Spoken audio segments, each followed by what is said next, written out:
Hello, my name is Elena and I live in Paris. I'd like to know how the European Union could really oblige the Eurozone countries to respect budgetary discipline in the use and reimbursement of loans received during the course of this debt crisis.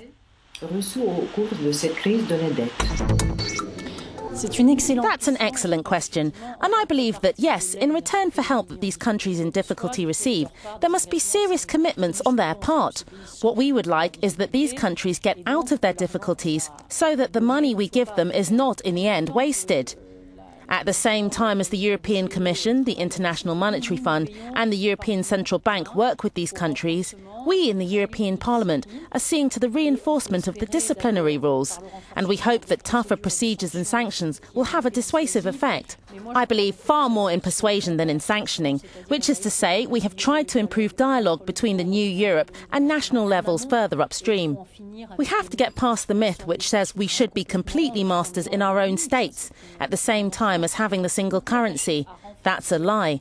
So we're very attached to strengthening preventative procedures, and I also believe each EU member state must do its own job of persuading. The accounts must not be cleaned up to please Brussels, because there is a kind of mad technocrat there who has it in for people, but simply because a lot of member states have been living beyond their means and things can't go on that way.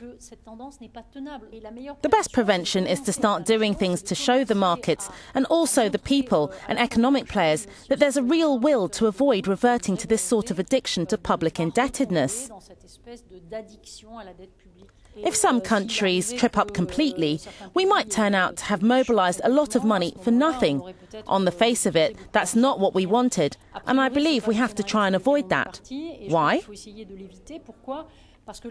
Because the reputation of the country in question would be seriously harmed. We do not have a choice between a difficult way imposed by Europe and other easy solutions. Default would be a disaster for the countries in question in the first place, even before becoming contagious. If you'd like to pose a question, go to the Euronews website and click on You Talk.